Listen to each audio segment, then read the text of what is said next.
Alright, so we're 2-0 so far after dispatching some teamer decks, and my hand for this game is pretty nice. I think any hand with like lands and accelerants, a self-mill card, and a whip is probably going to be pretty good.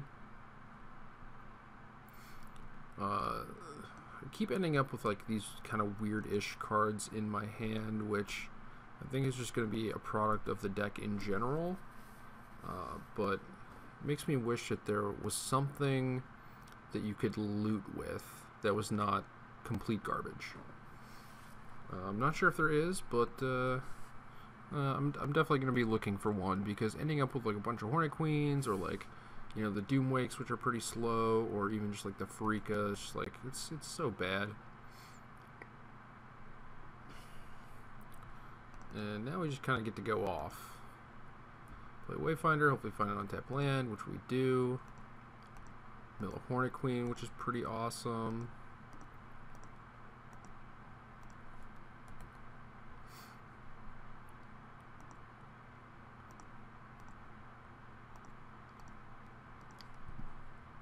And, you know, obviously it would have been nice to play Sidisi first, and then both the Wayfinders, and maybe get a bunch of zombies.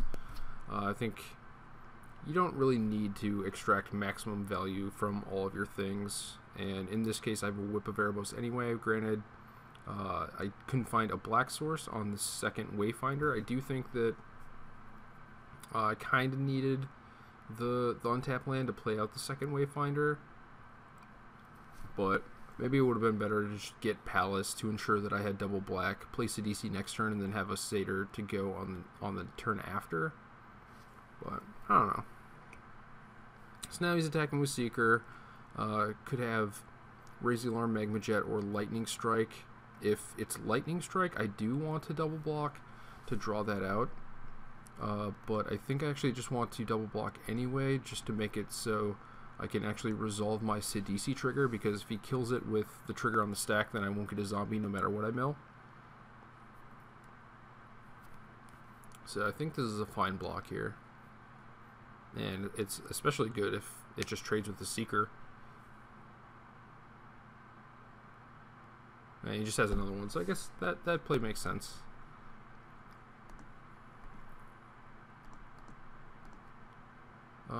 Could just play Doomwake here and just have a big old blocker. It's certainly reasonable. I think I just want to play Sidisi while I have the opportunity to hopefully make a zombie. And we hit, so that is awesome. And we're only a little ways off of Hornet Queen. I do wish that I had taken that Palace the first time. That might have been a little greedy. Because now I don't have double black. And this is kind of the problem with playing a bunch of Yavimaya Coasts and a bunch of Forests, is that sometimes you don't have double black, especially in a deck that doesn't have Urborg. And it looks like our opponent is just a pretty normal Mardu deck here.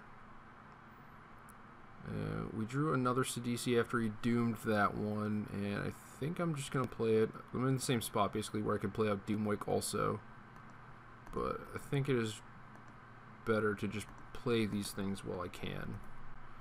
While he's tapped out, while I can hit these triggers. And then one of these days we'll draw a second black source. Apparently not going to be today, though. And I don't think I'm blocking with the zombie, so I'm going to attack.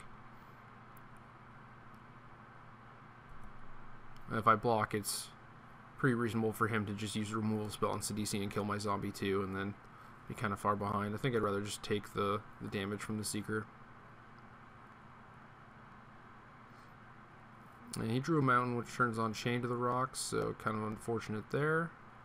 But again, I did not necessarily expect me to untap with Sidisi anyway, so probably not that big of a deal. Yeah, Rabble Master is one of the reasons why maybe I should have kept the zombie back. But I still do have this Doomwake Giant to kind of clean up and have a big blocker, so certainly not the end of the world. And then we're just a mana off of playing Hornet Queen, and then that should do a lot of work to stabilize us. Hopefully it's enough. If not, we can always just play Whip next turn and gain a bunch of life. So No matter what, I don't think we're in the worst spot here.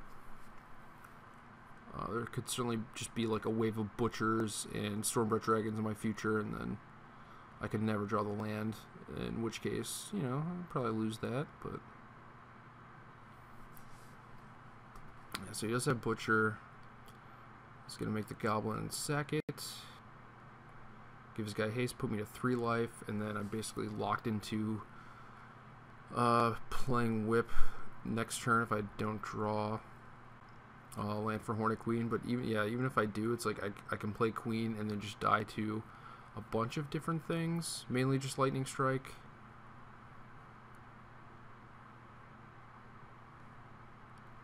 I guess since the way this game played out, he could certainly have Lightning Strike. That's pretty reasonable. But if I play whip and attack him, it's not even really like I'm gaining a whole lot of traction there, you know. It's like, say if I play whip and attack, I go up to 7. If he has Lightning Strike, he could kill my zombie and still deal me 7. So yeah, I think that play is just worse than playing the Hornet Queen, since I die to all the same stuff effectively. I do think I have a pretty reasonable swing with the Doomwake Giant, though. I don't think there's anything that really punishes me for that. So he's at a pretty high life total. Could potentially also attack with that zombie, but then we're getting into kind of dangerous territory where he could just have like a Crackling Doom and a chain, and then maybe I don't have enough blockers. But I didn't really do the math, so 4, 5, 6, yeah. If you have Crackling Doom and chain, then I would want to keep the zombie back, so I'm going to do that. Or no, he would have to Crackling Doom away the giant, so never mind.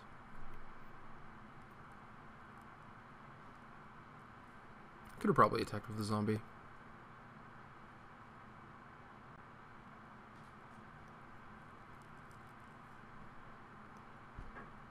But it's still good. It's still good on D. Makes it so I don't have to trade an insect for one of these goblins.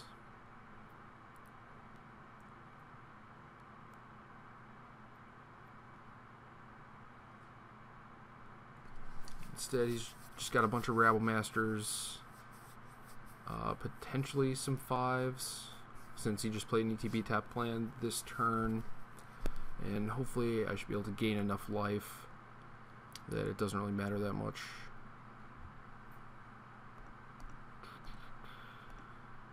So put the 2/2s on the tokens, insects on everything else.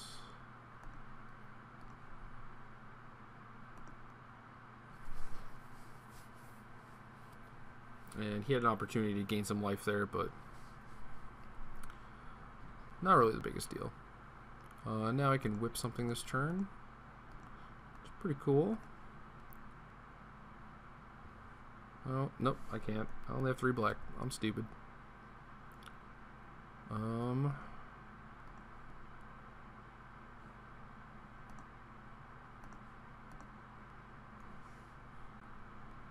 I do get to play Farika, though. Go to 2. But I'm going to gain a bunch of this life back. So I don't think that's an issue.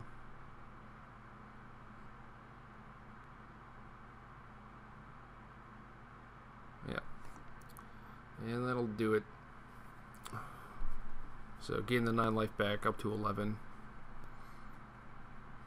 And this matchup's interesting. Depends how he chooses to sideboard. If he tries to do the go big plan, things like Drown Star are not going to be as good, but I think Drown is still alive because there are Hordling Outbursts and whatnot that you can catch with it. Reclamation Sage is pretty reasonable against Chain to the Rocks. I don't think I want a ton of these. I don't want to overload on them. I definitely want 1 and probably the second one. And I think the Farika can go. I'm not really too concerned with like fighting on the ground.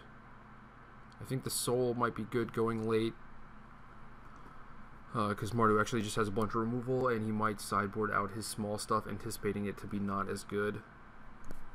So I think I'll just do 1 Sage and the Drowns, and then I can cut a Commune, which is a little too slow. I think I still want all the Elvish Mystics. I want all the Doom Wakes, I believe. Let's get things like Outburst and Rabble Master that's pretty good against. And then I feel like I kind of want to cut one of the slower cards, but I think Soul's good against removal. Also the Queen is, and it stops all their flyers, and the Doom Wakes are good.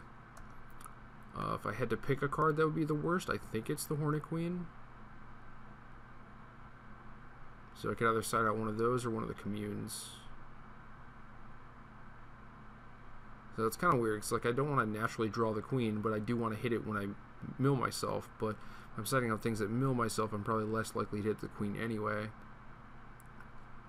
Thoughtseize is another consideration, but I don't really like that, especially if he keeps in the more aggressive approach to his deck. So I think I'm just going to cut a Hornet Queen, even though this is like basically the best card against them. So that might be backwards. I feel like, especially on the draw, it's a little too slow. But I don't know, maybe it is one of those things where I just need as many copies of this card in my deck as possible. But we'll try it this way. Try lowering our curve a little bit and see what happens.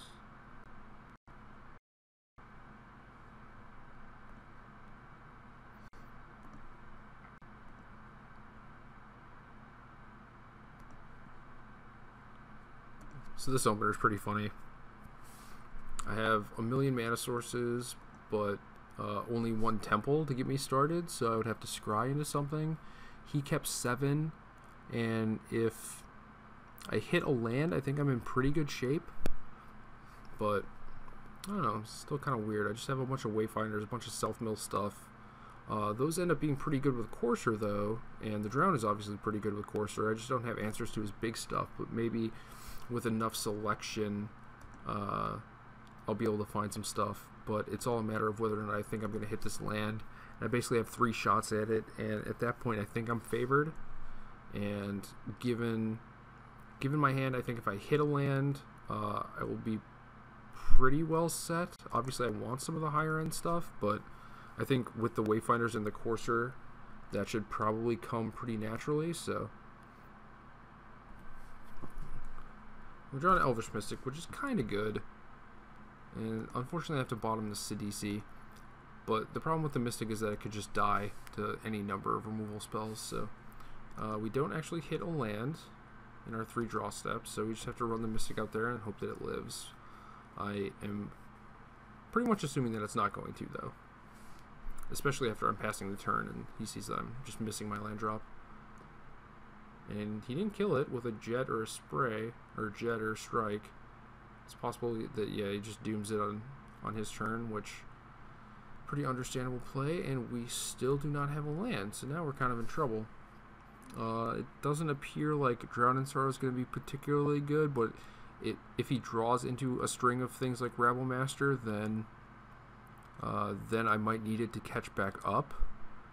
So maybe it's just a Wayfinder has to go at this point. So kind of awkward to be discarding that on turn 3, but what are you going to do? And we find a land, but it's an ETB tap land. So thankfully our opponent's not doing too much. Oh, he's got the Griff. The Griff is nice. And read the bones. So it looks like he's a little slower post-board. So probably won't be eking too much value out of this Drown in Sorrow, but I think I can take a couple hits from this Griff while I try and develop.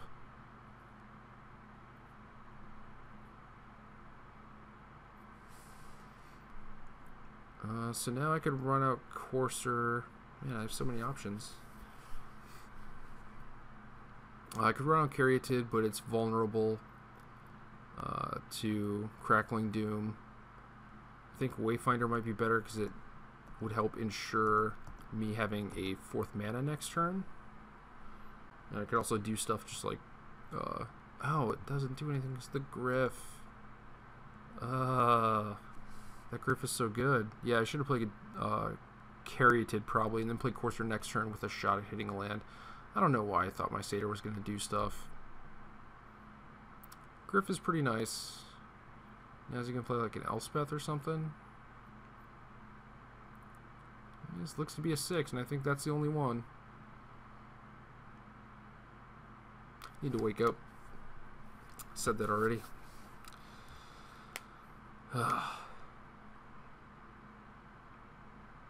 Alright. So the plan is now play Courser, potentially turtle up behind this, use Drown in Sorrow at some point.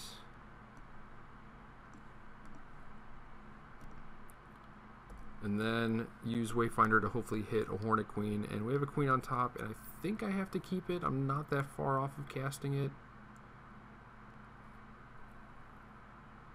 I really do have to start pressuring that Elspeth, though.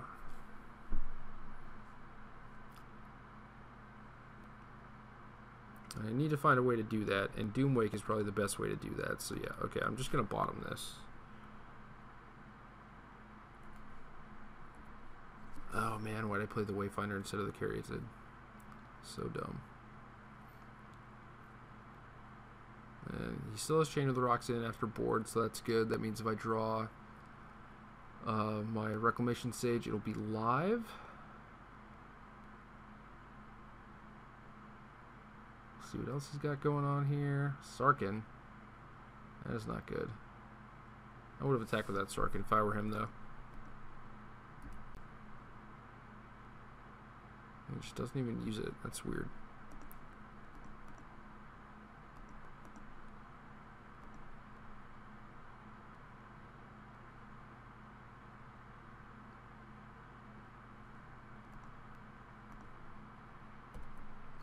So I do get the drown, but by the time that happens, I'm on the wrong end of 2 Planeswalkers, and things are not looking good. Probably going to end up conceding on my turn.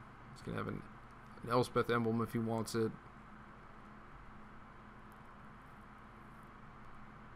And yeah, I'm just dead.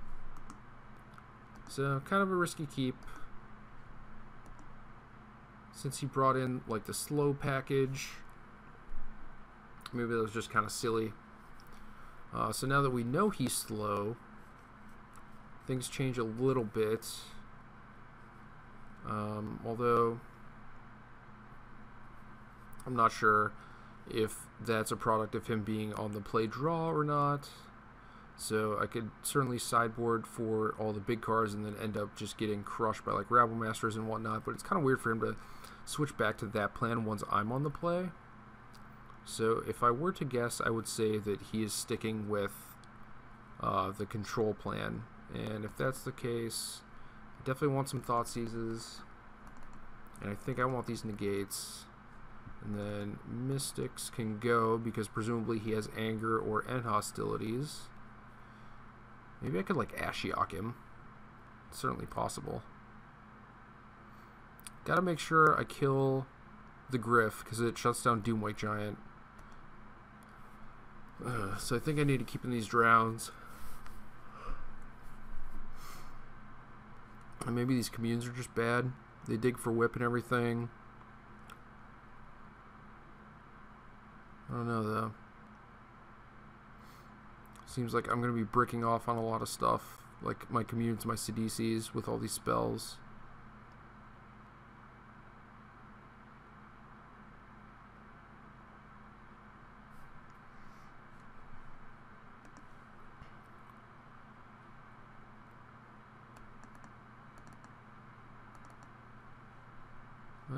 Don't want to side out a Wayfinder.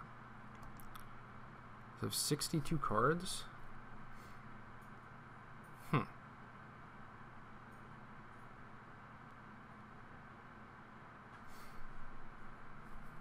Feels kind of silly to just board out a CDC. I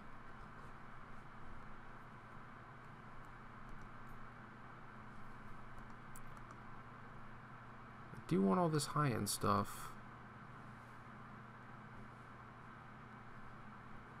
Maybe the Sage is just not important enough.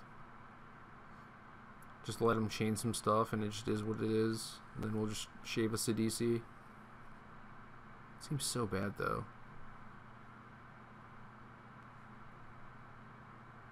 Like, I think I need Coursers to hit my land drops. I want whips because they're awesome. I want cut first flyers. The only thing I could see cutting is a drown, but if he has like 3 Griffs, I kind of have to deal with that thing before I can try and like Doomwake or Queen him, so yeah. If you want a good card against this deck, Hushwing Griff might be it. And this hand is just great, I think. It doesn't have the late game stuff, the engine-y stuff, but I think I have ways to fight his go big plan, and if that's what he's on, great. If not, then at least I have Drown in Sorrow. Let's put seized. A little things that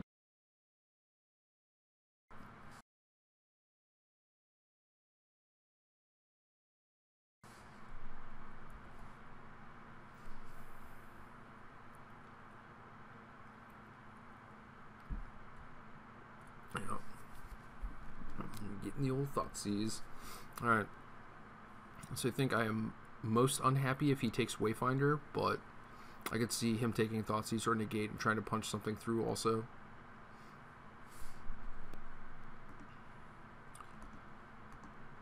It does take Wayfinder. Slow me down a little bit. And I just draw another one, so haha. I don't think there's anything that I'm really in a rush to Thoughtseize or anything that I want to negate, so I'm fine just playing this and waiting to see how his hand develops in the next few turns. Give me more shots at actually taking a relevant card with Thoughtseize.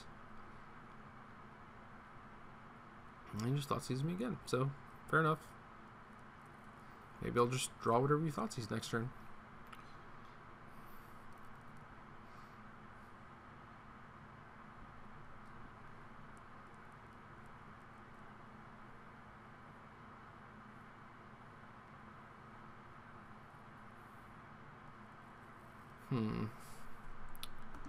Guess now is the time.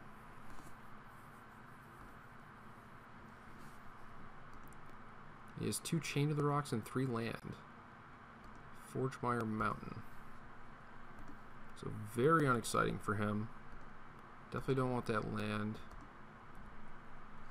And so he has a removal spell that's pretty bad, and I have a thing to counter to stop the big spell side of his deck and a thing to stop the little side of his deck. So I like my spot right here, but it could certainly go either way. You just like play a Butcher and I could just die to it, so certainly not in a commanding position by any means, but I do like my spot.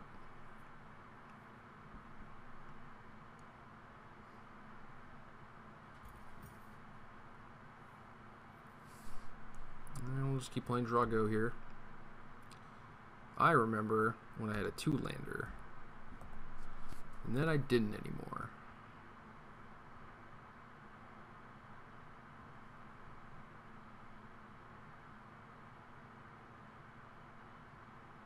At what point does he have to Chain to the Rocks my 1/1 creature? And at that point, when do I have to negate it? What life total? Probably never. Maybe if he's at 1.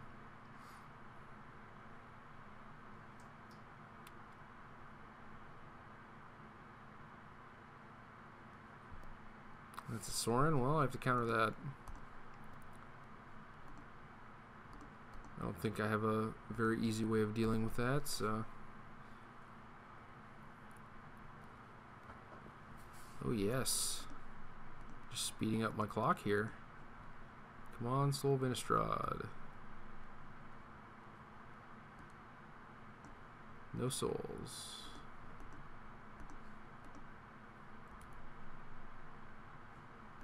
Whip is good though. Whip is probably a perfect card there.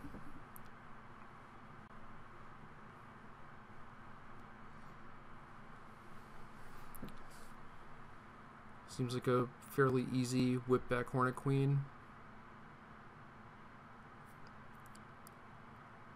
And looks like he just has 3 spells, so not sure what they are. Besides a Chain of the Rocks, of course.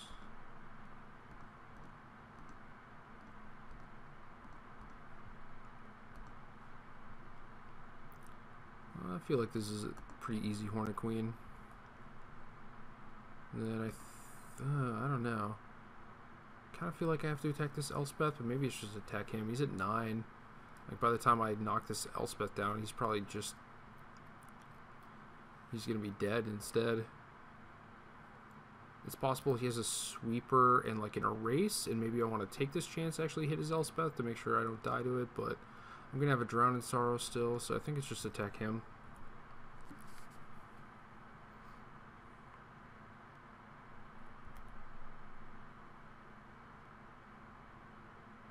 Don't bother trading the satyrs for soldiers because I have Doomwake in my deck somewhere, so that could be potentially relevant.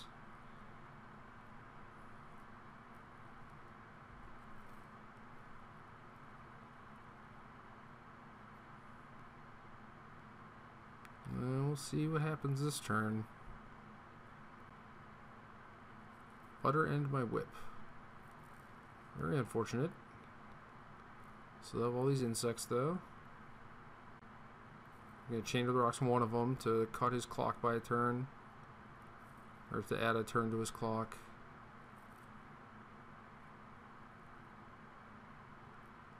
Double chain, okay. So you went from a 2-turn clock to a 4-turn clock. Or a 3-turn clock. Now we have a cut. That doesn't help. So it looks like by the time I'm killing him, he's going to have an emblem. So I'm probably going to have to attack this Elspeth at some point. Or draw Doomwake.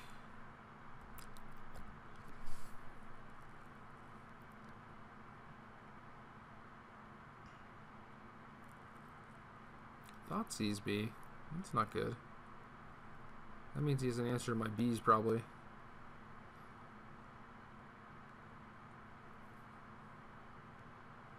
Can still draw Doomwake, though. And... yeah, it takes my Drown.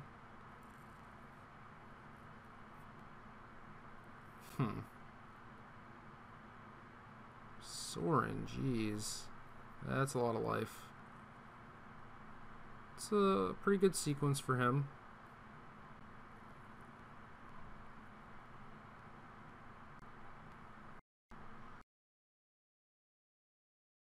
Especially moto crashes.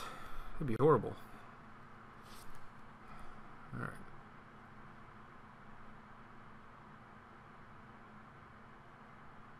Given his last turn, I assume he drew that Sorin.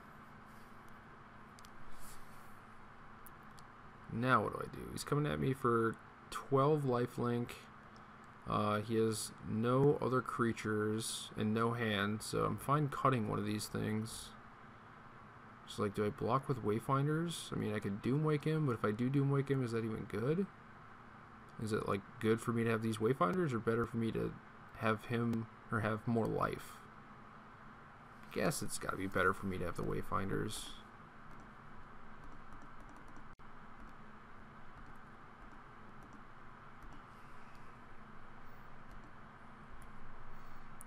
But let's say I don't draw Doomwake. Let's say I draw land. Can I live?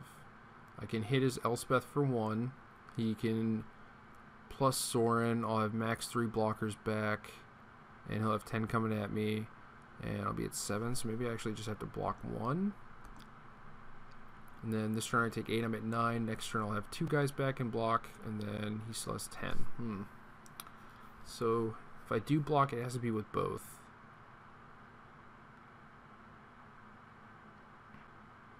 I'll take 6, I'm at 11, and yeah, next turn he can hit me for 10. So yeah, I think I have to block with both and bank on, or try and hedge against drawing a brick this turn. And we did draw Doomwake, so kind of silly. Now what's the plan here? Can hit Elspeth for 2. I don't think that's super helpful. Just need to hit it for 1. Then what do I do with the other one?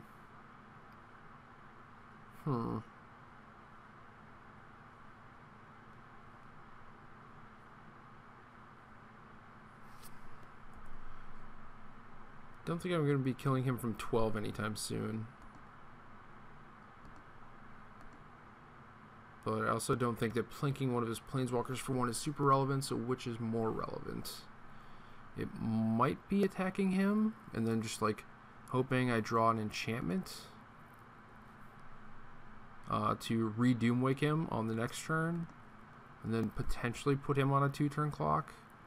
I'm not sure if the 1 damage actually matters with that, but still kind of close either way. There's certainly a Sorin emblem to be slightly worried about.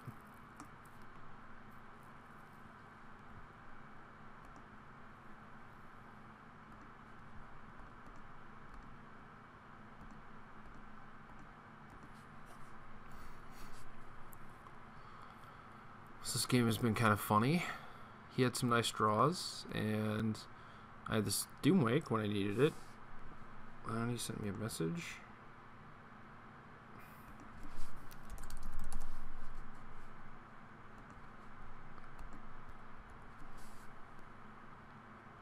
Basically just complaining about me having a Doomwake when, you know, since I Thoughtseize him, he drew 2 Sorins, Elspeth, Utterend, another Thoughtseize. It's like, dude, I think we're fair, or I think we're even, you know? You're 6-land all spells. What do you want?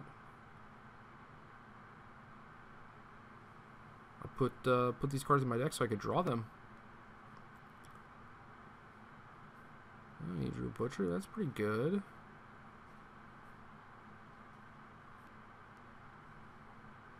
Guess keeping a B back was a potential reasonable line, but it seemed like I was pretty far behind at this point. I think I had to attack. It's not like I'm just dead to the Butcher or anything. Obviously, it would be better if I had this thing back on defense, but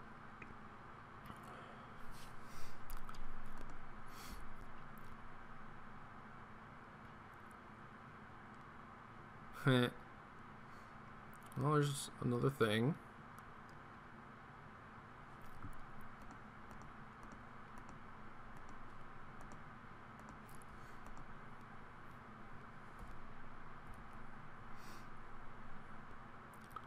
Kind of funny. So I have to keep at least 1 B back, so I can't kill his Elspeth or his Sorin. So maybe that was something I should have thought about, hitting his Sorin, so that, and if he drew a flyer, then I would keep a B back, and it's just too much stuff to think about, I think. So I'm going to hit his Elspeth for 1 and his Sorin for 4. Does that make any sense?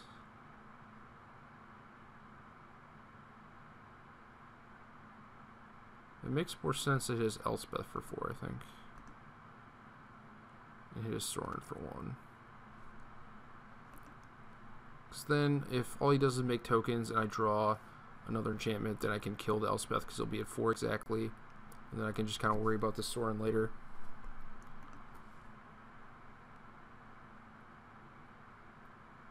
Yeah, and he just drew an Anger and killed me. So, yeah, complains about my top deck and then double peels me out. So, pretty standard. This match was pretty interesting, though. I had fun.